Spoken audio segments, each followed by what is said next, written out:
Fox 61 Morning News begins now. And here's some news you may be able to use. The Bristol Hospital Counseling Center is hosting a free monthly mental health and substance recovery series.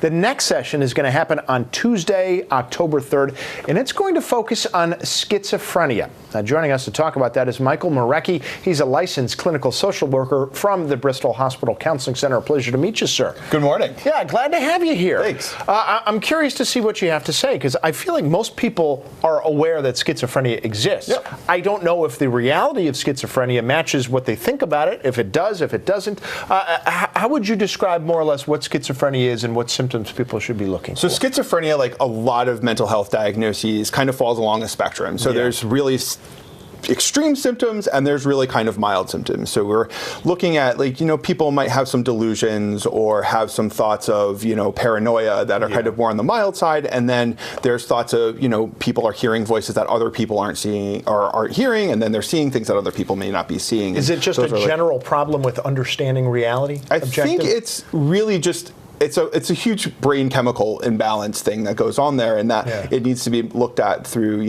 a clinical eye, either psychiatry or through the social work or counseling kind of aspect of things. How common is it? It's about 1% of the population of the United States can be diagnosed with schizophrenia or have been diagnosed with schizophrenia. So it's common, I guess, but not like super common, and it has to also be looked at too. So more people could be diagnosed as well. I was actually just talking to you about this. I'm curious how much of a discrepancy there is and how prevalent it is versus how often it's diagnosed, because it does seem to me, and I'm speaking with some experience, that there could be a problem convincing somebody who suffers from schizophrenia that they do and have the problem.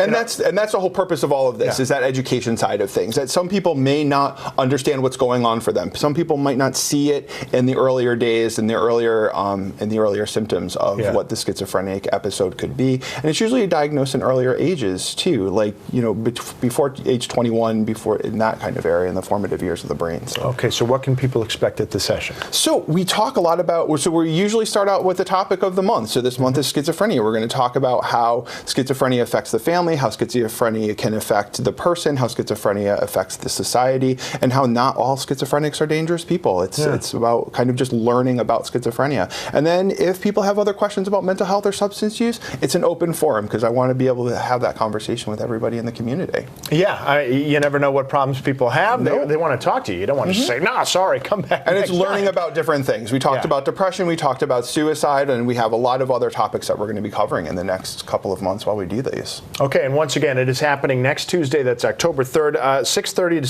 7:30 p.m. at the Bristol Hospital Counseling Center at 420 North Main Street in Bristol. There's also a phone number. We'll get that up on the website. I don't expect you to remember it. 860-583-5858. Correct. Okay, there you go. Thank you. Had it all on it. So again, next Tuesday, if this is the thing for you, there's free help, and Mr. Miarecki and his compatriots are going to be happy to help you out. Thank you so much. Thank you so much. A pleasure to have you here. All right. Well, in the midst of the state's opioid crisis, experts